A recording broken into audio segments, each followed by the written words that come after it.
les entretiens des patriotes, bonjour à tous. Mais pour qui Raphaël Glucksmann et Caroline Forest roulent-ils? Pour la guerre ou pour la paix?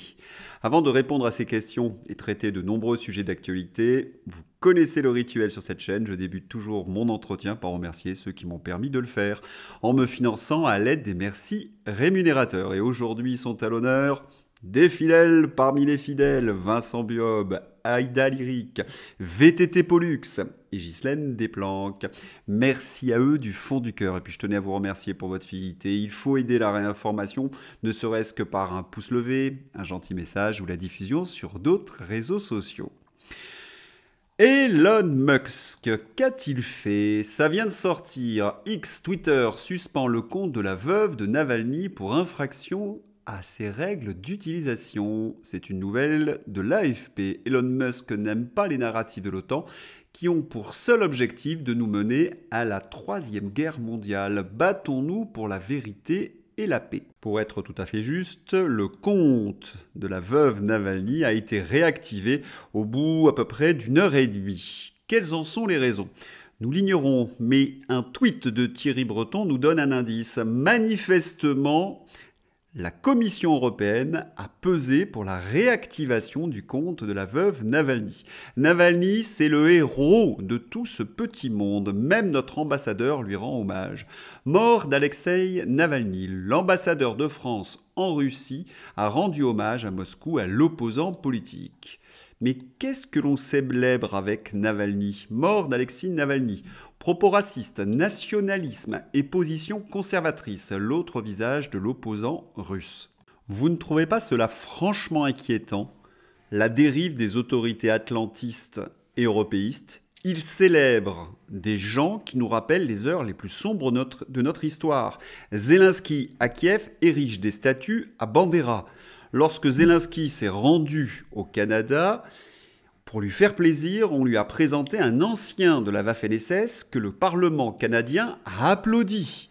Et là, on nous présente Navalny comme un héros. Navalny, un héros, il défend les valeurs les plus opposées à tous les combats du gaullisme.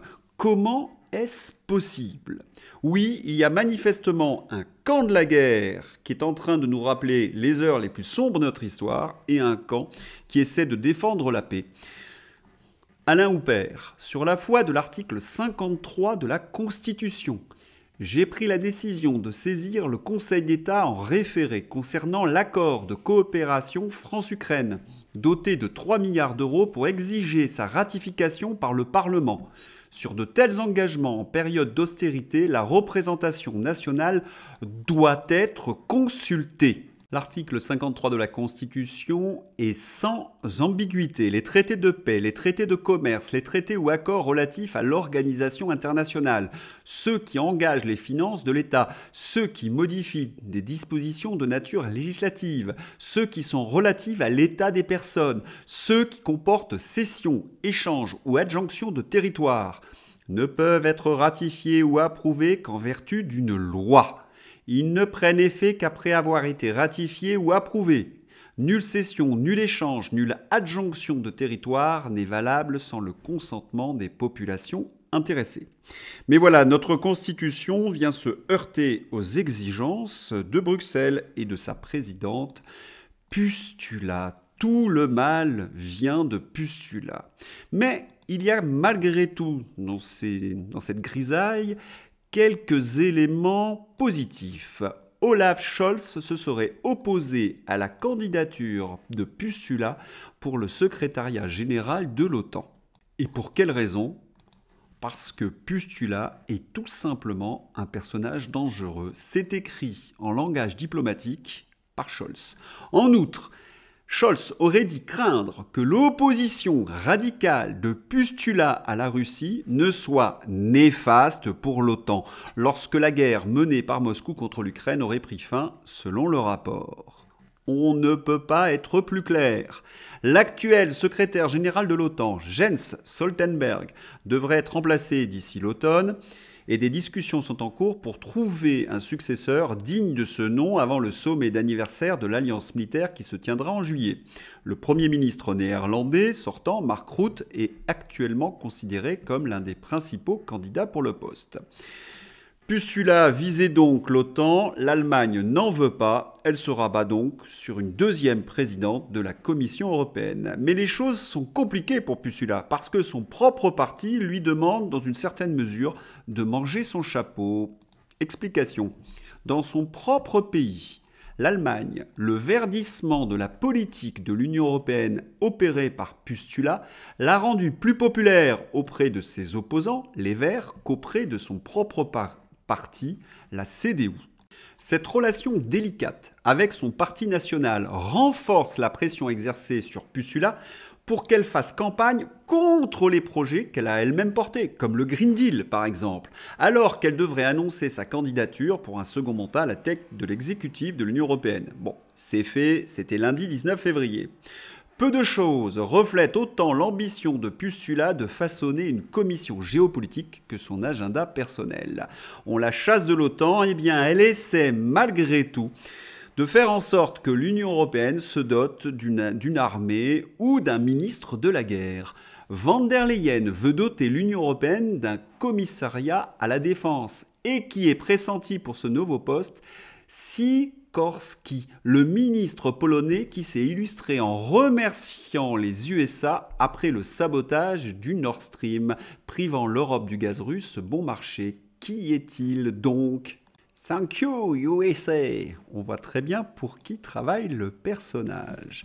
Mais Pustula devra également convaincre les européistes. Oui, les européistes ne veulent plus de Pustula. C'est ce que nous rapporte Jean Quatremer. Quatremer ? Mais c'est un européiste enragé. Oh, lisons le tweet. Van der Leyen ne sort jamais de son bureau et du studio qu'elle s'est fait aménager au 13e étage du siège de la commission. Elle s'est bunkérisée, ne rencontre pas la presse, travaille avec une petite équipe uniquement germanophone, ne faisant confiance à personne. Elle ne rencontre jamais la presse, un peu comme Emmanuel Macron, parce que les journalistes pourraient lui poser des questions sur le Qatargate, sur les SMS effacés qu'elle avait envoyés à Albert Bourla pour signer les contrats Pfizer, alors qu'elle n'avait pas l'autorisation de la Commission européenne. Et oui, elle préfère se cacher plutôt que de communiquer avec la presse. Alors, Van der Leyen, comment dirais-je ? C'est non. C'est non parce que c'est l'Europe des restrictions, des normes et des complications pour les citoyens. J'en parle dans un instant. C'est la VRP des multinationales US. C'est elle qui a signé des accords de libre-échange qui polluent et qui sont particulièrement injustes pour nos agriculteurs. C'est elle qui a imposé le Green Deal. Ces lois qui veulent la destruction de notre agriculture. Van der Leyen, ce sont les scandales, le Qatargate, le Pfizer. C'est la restriction de nos libertés avec le passeport numérique. Van der Leyen, c'est Thierry Breton, c'est la restriction de la liberté d'expression. C'est elle qui a imposé une certaine vision de la gestion de la pandémie. C'est elle qui est le VRP des USA pour mener une guerre en Ukraine. Quant à son bilan économique, c'est une faillite généralisée. Peut-on faire pire que Pustula ? Oui, un second mandat de Pustula. Je voudrais juste revenir sur quelque chose qui pourrait paraître anecdotique par rapport à tout ce que je vous ai dit, mais qui en dit long sur la volonté de cette commission de nous pourrir la vie. Rappelons-nous, nous sommes le 22 septembre 2023 et on sonnait l'alarme. Au Parlement européen, un rapport de notre collègue écologiste Karima Delli veut réduire la durée du permis de conduire à partir de 60 ans, interdire aux jeunes conducteurs de rouler la nuit, exiger plusieurs permis selon le poids des voitures, contraindre et compliquer sans fin. Oui, c'est cela la commission de Pustula. Et aujourd'hui, qu'est-ce que l'on nous dit le 21 février ? Que dit ce texte sur le permis de conduire ? C'est la remise en question du permis de conduire à vie. C'est la première fois qu'on a une telle attaque sur notre permis de conduire. La première fois. Est-ce que vous avez envie de repasser votre bac tous les 15 ans ? Est-ce que vous avez envie de repasser votre permis de conduire tous les 15 ans ? Pustula, c'est vraiment le cauchemar en marche. Et le pire, c'est qu'elle est épaulée par les socialistes. Ah, vous êtes en train de comprendre la transition. Raphaël Glucksmann, ici en compagnie de son ex-femme Eva. Lorsqu'on affirme que Raphaël Glucksmann est un atlantiste, ce n'est pas une théorie du complot parce que Raphaël Glucksmann le revendique. Il revendique les traités de libre-échange, il revendique le wokisme et il revendique son appartenance, comment dirais-je, au soft power américain. Rappelons-nous, il a participé à ce qu'on a appelé le cercle de l'oratoire. Le cercle de l'oratoire est un cercle de réflexion atlantiste et néoconservateur français créé peu après les attentats du 11 septembre 2001 contre le World Trade Center à New York et disparu en 2008. Ce cercle a édité de 2006 à 2008 une revue intitulée Le meilleur des mondes. Et quel était l'objectif du cercle de l'observatoire? De défendre la guerre en Irak, de défendre l'image des États-Unis en France. Vous savez qu'il y avait une opposition de Jacques Chirac avec les autorités américaines. Eh bien, Raphaël Glucksmann a participé à ces éléments de propagande. En effet, ses membres, vous constatez par vous-même, à côté de Romain Goupil ou de André Glucksmann ou de Pascal Bruckner, vous avez le fils Raphaël Glucksmann. Vous imaginez un petit peu le travail de Raphaël Glucksmann, rendre acceptables les boucheries, attention jeu de mots, des Américains en Irak. Lorsqu'en 2008, George Bush est battu, eh bien le pauvre Raphaël Glucksmann ne pouvait plus travailler pour le cercle de l'oratoire. Que cela ne tienne, ses amis américains lui ont donné une nouvelle mission. Conseiller un président qui était l'émanation donc du soft power américain, Saakashvili. Et là, Raphaël Glucksmann va devenir le conseiller spécial de Saakashvili, le président géorgien en 2008. C'est extraordinaire ça d'être le conseiller spécial et l'ami de Saakashvili. Comment la presse française présentait Saakashvili à l'époque? En finir avec le despotisme de Mikhail Saakashvili en Géorgie, le journal Le Monde.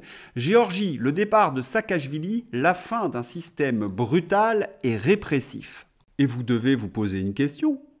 Raphaël Glucksmann était le conseiller spécial de Saakashvili. Est-ce que c'est lui qui lui conseillait un système brutal et répressif, de faire des manquements aux droits de l'homme? Raphaël Glucksmann a toujours répondu qu'il ignorait tout cela. Naïveté ou il nous prend pour des idiots? Je vous laisse évidemment répondre. Lorsqu'il est en Géorgie, il rencontre une très jolie femme, Eva. Et cette jolie femme est également vice-ministre de l'Intérieur de Saakashvili. Autrement dit, elle était plus ou moins chargée, comme l'explique le journal Le Monde et autres, de mettre en place un système brutal et répressif. Est-ce que Eka et Raphaël Glucksmann pouvaient ignorer que dans les prisons géorgiennes, il y avait des manquements aux droits de l'homme? Chose assez curieuse. Mais là, on arrive, comment dirais-je, dans le burlesque. Saakashvili est chassé par les Géorgiens. Où va-t-il se réfugier? Où vont se réfugier tout le clan géorgien autour de Saakashvili? Allez, vous avez une petite idée? En Ukraine. Oui, en Ukraine. Ils vont participer à Maïdan. On comprend bien que lorsqu'on est atlantiste, on doit donner quelques coups de main. Et Eka va devenir, vous ne rêvez pas, elle va devenir vice-ministre de l'Intérieur de l'Ukraine, après avoir été vice-ministre de Géorgie dans le second gouvernement Yatsenyuk, forte du succès de sa lutte contre la corruption des forces de l'ordre géorgiennes. Forte du succès de sa lutte contre la corruption des forces de l'ordre géorgiennes, il faut se pincer pour y croire. Si Eka s'est enfui en même temps que Saakashvili, c'est que les Géorgiens lui reprochaient justement des manquements aux droits de l'homme. Alors, elle est vice-ministre de l'Intérieur en Ukraine. C'est pendant cette période qu'une grande partie des russophones ont été persécutés. Est-ce que Eka pourrait nous expliquer un petit peu son rôle? Lorsqu'on nous parle qu'elle a lutté contre la corruption, il se trouve que lorsqu'elle a quitté l'Ukraine, elle a été arrêtée à la frontière avec de l'argent liquide. On nous prend vraiment pour des andouilles. Quant à Raphaël Glucksmann, il a fini par se séparer d'Eka. Elle devenait, comment dirais-je, un peu trop voyante. Alors il a changé son fusil d'épaule et il est allé se consoler avec le père de Léa Salamé, Ghassan Salamé, qui est au conseil d'administration de l'Open Society, fondation de George Soros. Puisqu'on évoque le cas de George Soros, une petite parenthèse. États-Unis, George Soros a racheté plus de 220 radios en prévision des élections de 2024, des élections présidentielles. George, on ne change pas les bonnes vieilles méthodes, manifestement. Mais on va revenir sur l'ami de Raphaël Glucksmann, Saakashvili. Eh bien, après Maïdan, donc 2013-2014, il est nommé gouverneur de l'oblast d'Odessa. Et là, il y a tellement de corruption, il y a tellement de manquements aux droits de l'homme que même Poroshenko est obligé de sévir. Alors, officiellement, il ne donne pas les vraies raisons, mais Saakashvili est chassé d'Ukraine. L'Ukraine du président Poroshenko déchoit Mikhail Saakashvili de sa nationalité. Les services gouvernementaux des migrations ont annoncé mercredi que le président Poroshenko avait retiré à Mikhail Saakashvili la nationalité ukrainienne au motif, sous prétexte j'ai envie de dire, qu'il n'avait pas déclaré des poursuites criminelles lancées à son encontre en Géorgie. Saakashvili est actuellement en prison en Géorgie. Mikhail Saakashvili recherché pour abus de pouvoir. La Géorgie a demandé à Kiev d'arrêter d'extrader l'ancien président géorgien Mikhail Saakashvili, récemment déchu de sa nationalité ukrainienne, mais qui compte tenter d'entrer en Ukraine dimanche, ont annoncé mardi les autorités ukrainiennes. Il faut savoir que Saakashvili a tenté un coup d'État en Ukraine alors qu'il est géorgien. Cela en dit long sur les relations de notre ami Raphaël Glucksmann. Est-ce que Raphaël Glucksmann a retenu toutes les leçons de ses aventures géorgiennes? Pas le moins du monde. Ukraine, on devrait totalement passer en économie de guerre, affirme Raphaël Glucksmann. Les néoconservateurs américains ont épuisé le proxy ukrainien, alors il faut nous imposer une escalade mortelle. Ils envoient leurs agents au front médiatique. Ils considèrent qu'en cas de frappe nucléaire, ce sera limité au continent européen et que les USA seront épargnés. La question se pose, mais il y en a une qui a été résolue, c'est que Raphaël Glucksmann revendique son appartenance à la sphère atlantiste. Et il reçoit bien évidemment du renfort d'autres atlantistes, comme la revue Franc-Tireur, vous savez, qui a été fondée par un autre Raphaël, Raphaël Enthoven. Fourest en liberté. C'est peut-être d'ailleurs ce qui est très grave. Ukraine, c'est notre guerre parce que ce qu'ils sont en train d'essayer de contenir, ce n'est pas qu'une invasion nationale. Je laisse pas de commentaires sur le charabia. C'est l'avant-garde des dictatures et d'un nouvel ordre mondial. La situation est réellement critique. Vous avez repéré, j'imagine, l'inversion accusatoire. Qui veut un nouvel ordre mondial ? Le World Economic Forum sous pression des États-Unis. Et vous avez les petits avocats de ce nouvel ordre mondial qui viennent chouiner à la télévision parce qu'ils sont en train de constater, oui, leur situation est réellement critique. Ils sont démasqués. Raphaël Fourest, Raphaël Glucksmann, il ne manquait plus que les macronistes. Il est évident qu'il faut monter les dépenses militaires, disons, de 2 à 4% du PIB. Ceci pourrait être financé par une baisse de 14% à 12% du coût des retraites. Ceci veut dire réduire la durée de la retraite d'environ 3 ans et donc partir à 68 ans. Quand le très macroniste Xavier Fontanet, ancien patron des Silor, propose de repousser l'âge de la retraite à 68 ans pour financer les dépenses de guerre, il s'agit d'une menace à prendre très au sérieux. Oui, très au sérieux, mais en même temps, c'est révélateur. Ils n'ont plus de solution, ils ne savent plus comment faire, puisque la défaite militaire de l'Ukraine se profile. Et il faudrait aussi ajouter, comme le dit Nancy Pelosi, la défaite économique de l'Occident. C'est le lapsus freudien de la décennie de Pelosi. Nous devons maintenir les sanctions parce que les sanctions donnent à la Russie l'argent nécessaire pour financer cette guerre et renforcer encore davantage son armée.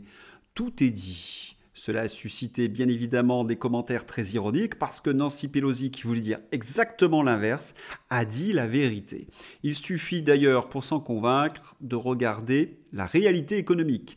L'agence financière US Bloomberg arrive désormais aux mêmes conclusions que l'économiste Jacques Sapir de Russe Europe, en soulignant que les sanctions de l'Union européenne contre la Russie n'ont aucun effet notable sur l'économie russe, mais détruisent celle de la zone euro. Vous voulez que je vous dise ? Tous ces bellicistes me font penser à des canards sans tête. Ils courent dans tous les sens, mais ils se heurtent au mur de la réalité. Pourquoi ? Ils vous parlent de guerre, mais où est l'armée européenne ? Où est le matériel pour livrer une guerre de haute intensité ? Où sont les munitions pour livrer une guerre de haute intensité ? Ils vous disent que cela ne tienne, on va financer cet effort de guerre. Mais l'Union européenne est proche de la rupture. L'Allemagne est proche de la faillite. La France est proche de la faillite. Il faudra à un moment donné que tous ces bellicistes acceptent la réalité et que tous ces atlantistes retournent de l'autre côté de l'Atlantique, justement. Allez, on va terminer ce journal avec un soutien. Stella Assange, ce qui est en jeu, c'est la capacité de publier la vérité, de dénoncer les crimes lorsqu'ils sont commis par des États. Sûrement la partie la plus importante du témoignage de la femme de Julian Assange. Oui, libérez Julian Assange. J'espère que vous avez aimé ce numéro. N'hésitez pas à le soutenir, à défendre la réinformation. Je vous souhaite une excellente journée. Au revoir, à bientôt.